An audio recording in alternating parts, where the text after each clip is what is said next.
ప్రభుత్వాలు మారాక తర్వాత కొన్ని చేంజెస్ వస్తే రియల్ ఎస్టేట్ కూడా ఎఫెక్ట్ అవుతుంది అని విన్నాము. అది మీరు కూడా చాలాసార్లు డిస్కస్ చేశారు. సో ఇప్పుడు ఆంధ్రప్రదేశ్లో వైజాగ్ పరిస్థితి ఏంటి? వైజాగ్లో ఉన్న ఇండస్ట్రీస్ హైదరాబాద్లో ఈస్టర్న్ నేవల్ కమాండే ఉంది. సో వైజాగ్ ఏంటంటే జగన్ గారు వచ్చినప్పుడు కూడా చంద్రబాబు నాయుడు యునైటెడ్ ఉన్నప్పుడు Vizag separate city and entire area.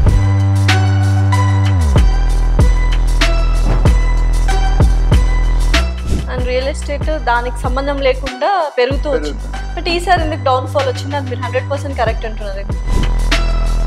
And the whole state is sleeping. Vizag also has to sleep a little bit. మొత్తం స్లీప్ అవ్వాలి. ఇప్పుడు మీకు మీ దగ్గర ఒక 30 lakhs ఉంది అనుకోండి, అంతకంటే ఎక్కువ ఉంటుంది. బట్ లైక్ అజంప్షన్ 30 lakhs ఉంటే మీరు ఎక్కడ ఇన్వెస్ట్ చేస్తారు? హైదరాబాద్, అమరావతి?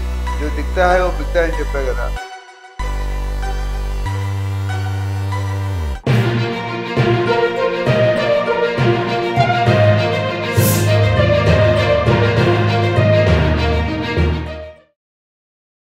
ప్రభుత్వాలు మారాక తర్వాత కొన్ని చేంజెస్ వస్తే రియల్ ఎస్టేట్ కూడా ఎఫెక్ట్ అవుతుంది అని విన్నాము. అది మీరు కూడా చాలాసార్లు డిస్కస్ చేశారు. సో ఇప్పుడు ఆంధ్రప్రదేశ్లో వైజాగ్ పరిస్థితి ఏంటి? అది $1 billion క్వశ్చన్. నేను అంతకుముందు కూడా చెప్పాను. అప్పుడు నాకు ఏం చేయాలంటే చంద్రబాబు నాయుడు గారి కమిటీ మినిస్ట్రీలో నాకు మినిస్ట్రీ ఇప్పిస్తే వాళ్ళు ఏం డిస్కస్ చేశారో కనుక్కొని చెప్తాను. అంటే లాస్ట్ వరకు, అంటే ఎలక్షన్స్ రిజల్ట్స్ ముందు వరకు వైజాగ్ లో రియల్ ఎస్టేట్ చాలా బాగుంది, ఇప్పుడు పడిపోయింది అంటున్నారు. అది ఎంతవరకు వాస్తవం ఉంటుంది? ఇది 100% వాస్తవం. ఎందుకంటే Vizag has never been link to the political. ఏ పార్టీ ఉన్నా దాంతో సంబంధం లేకుండా వైజాగ్ లో real estate grow because port area ఉంది కాబట్టి. వైజాగ్ లో ఉన్న ఇండస్ట్రీస్ హైదరాబాద్ లో లేవు. వైజాగ్ లో సీ టు ఎయిర్ అన్ని ఉన్నాయి. హైదరాబాద్ లో ఎక్కడ ఉన్నాయి? లేదు. ఈస్టర్న్ నేవల్ కమాండే ఉంది. మొత్తం ఇండియాలో ఒక కమాండ్, ఒక నేవీ. ఈస్టర్న్ నేవల్ అంటే సౌత్ ఈస్టర్న్ దాన్ని అక్కడ ఉంది. And steel plant, HPCL, BPCL, naval dockyard, port trust, NSCL, BHP, అలాంటి పెద్ద అదేంటి హెచ్పిసిఎల్ కాకుండా కార్బన్ డైఆక్సైడ్ చాలా ఉన్నాయి. అంటే ఇండస్ట్రీ ఆల్రెడీ ఇప్పుడు ఏజ్ ఓల్డ్ దగ్గర ఉంది. సో వైజాగ్ ఏంటంటే జగన్ గారు వచ్చినప్పుడు కూడా చంద్రబాబు నాయుడు యునైటెడ్ ఉన్నప్పుడు Vizag has been separate city and entire AP. And real estate దానికి సంబంధం లేకుండా పెరుగుతూ వచ్చింది. బట్ ఈసారి ఎందుకు డౌన్ఫాల్ వచ్చింది? అది మీరు 100% కరెక్ట్ అంటున్నారు. ఎందుకు అంటే డౌన్ఫాల్ అనేది చెప్పుకోను, కరెక్షన్ అయింది. ఎందుకంటే and the whole state is sleeping. Vizag also has to sleep a little bit. మొత్తం స్లీప్ అవ్వాలి. ఓకే. సో కరెక్షన్ అంటే డౌన్ సైడ్. డౌన్ కూడా అంత పెరగలేదండి. నేను I will not say reduce, it has not increase. Okay. ఇప్పుడు ఏపీలో మొత్తం ఎన్నో గ్రామాలు ఉన్నాయి, అందులో ఎన్నో సిటీలు ఉన్నాయి. కర్నూలు, తిరుపతి, అనంతపురం అని, అందులో ఇది ఒక సిటీ. ఇప్పుడు మిగతా ఫుల్ ఎఫెక్ట్ ఉంటాయి. ఇక్కడ 10% ఇంపాక్ట్ ఉండడం కరెక్ట్ కదా, తప్పు కాదు. 19-20 का ఫరక్ అంటాం మన హైదరాబాద్ భాష. సో వైజాగ్ లో రియల్ ఎస్టేట్, నేను అక్కడ పుట్టాను, ఇంటర్మీడియట్ వరకు అక్కడ చదువుకున్నా, కేవీలు కేంద్ర విద్యాలయంలో. తర్వాత గుంటూరు హిందూ కాలేజీలో చదివాను. హైదరాబాద్ లో సెటిల్ అయ్యాను. సో హైదరాబాద్ లో, వైజాగ్ లో పుట్టి తెలంగాణలో తేలాను. నాకు 2 స్టేట్లు important. I wish that both of them, but unfortunate thing, AP government has gone back 20-25 years because of XYZ actions. సంక్షేమ ఒకటైతే పబ్లిక్ లెసన్ ఏం చెప్పండి, సంక్షేమ పథకాల మీద స్టేట్ నడదు అనేది మన ఎలక్షన్ లెసన్. అండ్ పీపుల్ కూడా ఒప్పుకోరు సంక్షేమాలు మాత్రమే ఇస్తేనే. సంక్షేమం ఇవ్వండి, బట్ దాంతో మిగతా కూడా చూడండి. ఒకప్పుడు చూస్తుంటే చంద్రబాబు నాయుడు ఫస్ట్ టర్మ్ లో ఎందుకు ఓడిపోయారు తెలుసా? రైతులు నెగ్లెక్ట్ చేశారు. కరెక్ట్. అందుకని ఓడిపోయారు. ప్రతి గవర్నమెంట్ కూడా ఎక్కడో దగ్గర మిస్టేక్ జరుగుతున్నట్టు నెక్స్ట్ వచ్చే గవర్నమెంట్ కరెక్ట్ చేసుకుని ట్రై చేస్తారు. ఇప్పుడు మన పవన్ కళ్యాణ్ గారు ఏమంటారు? నాకు ఓటర్ని చూస్తే భయం వేస్తుంది అన్నాడు. ఎందుకంటే ఎప్పుడైనా అడుగు, నీ ఓటేసి నువ్వు ఏం చేసావు బాబు అని అడిగితే చెప్పడానికి ఏం లేదు.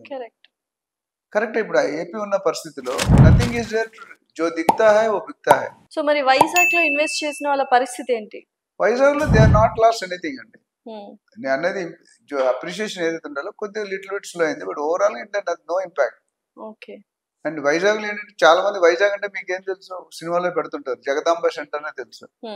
బట్ వైజాగ్ ఇప్పుడు 10, 20, 30 ఒక సైడ్ చూసుకుంటే జగదాంబ సెంటర్, డాబా gardens, convent junction, Kancharapalem, Maripalem, Gopalapatnam, Pendurthi, కొత్త వలస, అంతవరకు is around 20-30 kilometre stretch.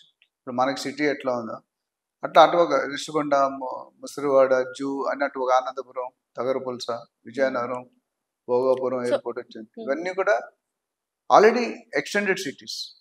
So మీరు అన్నట్టు చాలా ఇండస్ట్రీస్ ఉన్నాయి వైజాగ్ లో అన్నప్పుడు, హైదరాబాద్ లాగా ఎప్పుడు డెవలప్ అవుతుంది వైజాగ్? ఇంకా అసలు డెవలప్ అయ్యే ఛాన్సెస్ ఉన్నాయి? $1 billion క్వశ్చన్ అడిగితే ఎట్లా చెప్తాను రాసిన? బికాస్ ఎనీథింగ్ ఇప్పుడు రియల్ ఎస్టేట్ ఏది కంపేర్ చేసుకోవాలన్నా ఆల్ ఓవర్ ఇండియా హైదరాబాద్ తో కంపేర్ చేసుకోవాలి. ఇదే క్వశ్చన్ చంద్రబాబు నాయుడు గారిని ప్రశ్న విలేకరు మీలాగా అడిగారు. సార్ అమరావతి ఎన్ని రోజుల్లో కడతారు, ఎంత డబ్బులో కడతారు? నెక్స్ట్ ఆన్సర్ ఏంటి తెలుసు? నువ్వు వచ్చి ఇక్కడ చెప్పవయ్యా బాబు అని. డెఫినెట్లీ. నాకే తెలియదు ఏ విన్నారు. స్టేట్ ఆఫ్ అఫైర్స్ లో ఉన్నావు. బికాస్ ఆన్లైన్ అప్పులు ఎన్ని ఉన్నాయి, ఆఫ్లైన్ అప్పులు ఉన్నాయి, అసలు రియల్ అప్పులు ఎన్ని ఉన్నాయి, ఎవరు బయటకు వచ్చే ఫిగర్ వేరు. డెఫినెట్లీ. అంటే రియల్ ఎస్టేట్ పరంగా being a real estate expert and 34 years of experience మీకుంది కాబట్టి ఒక కైండ్ ఆఫ్ అనాలిసిస్ మీరు చేసి ఉంటారు. లైక్ హైదరాబాద్ లాగా కాకపోయినా ఇంచుమించు ఆ రేంజ్ అంటే లో Vizag you should understand Lasha, Hyderabad is not built, Rome is not built in one day. yes of course. Hyderabad is also not built in one day. It is for past 56 years that has been developing in a continuous effort. It's like emerging newly ప్రతిసారి కొత్తగా కాకపోతే ఆవిష్కరణ definite గా నిజంగా ఈ government ఎన్ని రోజులు ఉంటుంది మీకు నాకు తెలియదు. కూటమి గవర్నమెంట్ ఎనీ టైం తోక జాడించవచ్చు. అది కంటిన్యూ అయితే ఎన్ని టర్మ్స్ కంటిన్యూ అయితే కూడా తెలియదు. నరేంద్ర మోడీ గారు 3 సార్లు నెక్స్ట్ టైం అవుతారా లేదా నోబడీ నోస్. ఈసారే అటు బటాబుట్ వచ్చింది. ఈ చంద్రబాబు నాయుడు బయటకు వస్తే గవర్నమెంట్ పడిపోద్ది. ఓకే. అట్లా ఇక్కడ ఒకరు బయటకు వస్తే గవర్నమెంట్ పడిపోద్ది. సో చెప్పలేరంటారు ఇన్ని ఇయర్స్ లో డెవలప్. కాకపోతే ఏంటంటే వాళ్ళు అనుకున్న మొన్న శ్వేతపత్రం ఒకటి రిలీజ్ చేస్తారు, వైట్ పేపర్ అని. సో దాంట్లో ఏముందంటే ప్రొజెక్షన్ ఇచ్చాడు. శ్వేతపత్రం అంటే ఇప్పుడు స్టేట్ ఏ కండిషన్ లో ఉంది, కరెక్ట్, ఏ కండిషన్ కి వెళ్దాం నెక్స్ట్ 5 years లో, నాకు ఎంత అప్పులు ఉన్నాయి, ఎంత అమౌంట్ కావాలి అనేది ఒక విశ్లేషణ చేశారు. అందులో ఏమన్నారంటే Amaravati phase 1 almost 2.5 to 3 years Narayana గారు చెప్పారు. 3 years కాకపోయినా 5 years అయినా అవ్వచ్చు. ఎందుకంటే గవర్నమెంట్ ఎలక్షన్ ముందు ఎలక్షన్ తర్వాత చాలా విషయాలు చెప్తారు. అందులో కొన్నే చెప్తే కొన్ని జరుగుతుంది. ఫార్మాసిటీ వస్తుందని వచ్చిందా హైదరాబాద్ లో, గవర్నమెంట్ మారింది కాబట్టి ఇంకా రేవంత్ ఎలక్ట్రానిక్ సిటీ వస్తుందని ఎన్ని రోజులు పట్టింది, ఫ్యాబ్ సిటీ అని, ఇవన్నీ కూడా అనుకున్నట్టే జరుగుతుంది. Took lot of years of time. And Amaravati కూడా చెప్పడం ఎందుకు కష్టం అంటే బేసిక్స్ -0 ఉన్నాం మనం. అయితే ఒక స్ట్రైట్ క్వశ్చన్ సార్, వైజాగ్ లో ఇప్పుడు ఇన్వెస్ట్ చేయొచ్చా లేదా ఎవరైనా? 100% చేయొచ్చు. వైజాగ్ లో కదా, అమరావతిలో కూడా చేసుకోవచ్చు. But the rate of depends upon the purpose of the investment. Whether you're looking at trading, whether you're looking for capital consumption, whether you're looking for rental income, whether you're looking for long term investment. Last వీడియోలో మాట్లాడుకున్నాం. So recent గా అమరావతిలో RRR అనేది project ఖచ్చితంగా sanction. So ఇప్పుడు అమరావతిలో ORR sanction అయింది, permissions వచ్చేసాయి, 189 kilometers వరకు ఉంటది అన్నారు. సో ఇప్పుడు నిజంగానే ఈ యొక్క న్యూస్ తో మళ్ళీ హైలోకి వస్తున్నాయంటారా రియల్ ఎస్టేట్?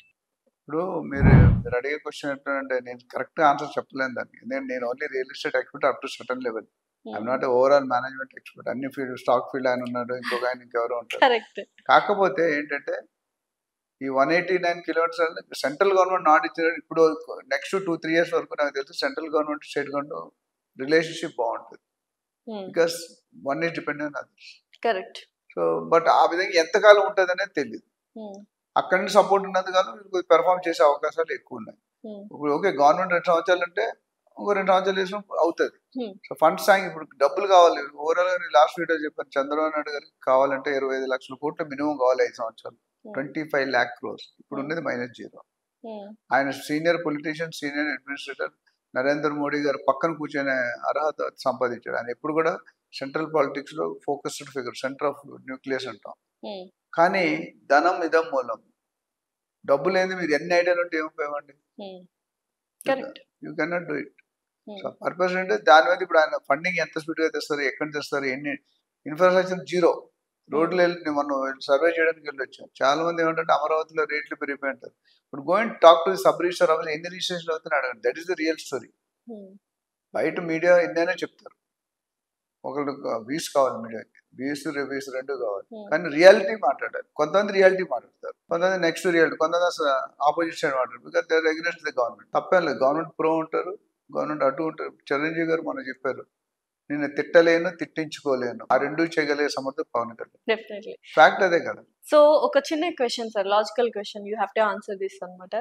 సో మీరు Vizag, you belong to Vizag అంటే Andhra, your also belongs to Hyderabad ఇప్పుడు ఉంటున్నారు కాబట్టి. ఎక్కువ టైం తెలంగాణ. ఇప్పుడు మీ దగ్గర ఆఫ్ కోర్స్ ఇప్పుడు మీకు మీ దగ్గర ఒక 30 lakhs ఉంది అనుకోండి, అంతకంటే ఎక్కువ ఉంటుంది, బట్ లైక్ అజంప్షన్ 30 lakhs ఉంటే మీరు ఎక్కడ ఇన్వెస్ట్ చేస్తారు? Hyderabad, Amaravati? AP settler, Telangana settler 2 ఉంటాయి. నేను ఏపీ సెటిలర్ కాదు, ఏపీలో ఉండేవాడిని, బట్ సెటిలర్ కూడా తెలంగాణ కూడా. I would prefer in Telangana. But whoever is from AP and working here, they will look for Telangana, Andhra. Okay. It depends upon everything. Is strategy ఎట్లా ఉంటుంది, మీరు మీ పర్పస్ దాని మీద డిసైడ్ చేస్తాం. It is not a common rule for everybody. Rental, commercial, purpose, ఆ purpose 4 స్ట్రాటజీలు ఉంటాయి. బేస్డ్ ఆన్ ఇప్పుడు నేను అమరావతిలో కూడా ఇన్వెస్ట్ చేసి టైం ఎక్కువ పడుతుంది. ఎందుకంటే జో దిక్తా హై ఓ బిక్తా అని చెప్పా కదా, అక్కడ పెట్టడం క్యాపిటల్ అనేది చూపించడానికి ఏమి లేదు అక్కడ. మొన్నటి వరకు హైదరాబాద్ జాయింట్ క్యాపిటల్ గా ఉండేది. జూన్ 2, 2024 నుండి అది కూడా పక్కకు వచ్చింది. అంటే మీలాంటి వాళ్ళు ఎప్పుడు రియల్ ఎస్టేట్ ఎక్స్పర్ట్స్ చెప్తూ ఉంటారు కదా, సో ఆల్రెడీ డెవలప్ అయిన చోట కాకుండా డెవలపింగ్ ఏరియాస్ లో తీసుకుంటే మనకి అప్రిసియేషన్ అనేది ఎక్కువగా ఉంటాయి, త్వరగా మీరు అన్నట్టు రిజల్ట్స్ అనేవి ఎక్కువగా ఉంటాయి అని. అది ఇప్పుడు developed, developing, to be developed 3 ఉన్నాయి. Okay, Hyderabad also developing stage. ఇప్పుడు ఓఆర్ఆర్ ట్రిపుల్ ఎంత ఎక్స్టెండ్ ఉంది. సో ఆంధ్ర అయితే టు బి డెవలప్డ్ అంటారు. To be develop. ఎందుకంటే ఏం లేదు, వైజాగ్ కొద్ది పక్కన పెడితే మిగతా దాంట్లో they will definitely do it. నాకు తెలిసి ఒక మినిమం షేప్ రావాలంటే 5 years లో కొద్ది షేప్ కనిపిస్తుంది. అమరావతి దశాబ్దం పడుతుందేమో అనుకుంటున్నాను సార్. మొత్తం స్టేట్ గా ఇంకెక్కువే పడుతుంది. నేను టాకింగ్ ఓన్లీ అంటే Amaravati single main capital seed access road నుండి 30-40 kilometers. అంటే అమరావతి, గుంటూరు, విజయవాడ ట్రయాంగిల్. విజయవాడ గన్నవరం ఎయిర్పోర్ట్.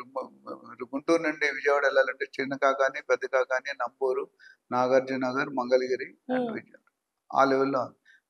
అటుపక్క అమరావతి టు విజయవాడ ఒకటి, అమరావతి టు గుంటూరు. సో ఈ మూడిట్లో నాకు తెలిసి 30-50 kilometers వచ్చి ఫస్ట్ ఫేజ్ లో డెవలప్ చేస్తున్నారు. ఆల్రెడీ రేట్ ఎలా ఉన్నాయంటే సీడ్ యాక్సెస్ ఎక్కడైతే గవర్నర్ బంగ్లా, సెక్రటేరియట్, వెలగపూడి ఉంది, ఆ రోడ్లు అన్ని కూడా 50 నుండి 60-65 వేలు ఉంది గజం. మీరు సిటీ ఆ స్టేట్ అమరావతి క్యాపిటల్ కొద్ది దూరంగా వస్తుంటే 10,000, 15,000 నుండి 65,000 వరకు వేరే. ఎక్కడ కొనుక్కుని అప్రిషియేట్. నేను అన్నది అంటే హైదరాబాద్ లో రెడీమేడ్ ఉంది అంటే appreciation time maybe little less. ఆంధ్రాలో కొద్ది టైం పడుతుంది. 2 ప్లేస్ అప్రిషియేట్ అవుతుంది. ఎందుకంటే నేను చెప్పాను రోటీ, కపడా, మకాల్లో ఒక భాగం. అర్థమవుతుందా? చిరంజీవి గారికి నచ్చంది క్షమించు, నాకు నచ్చింది రియల్ ఎస్టేట్.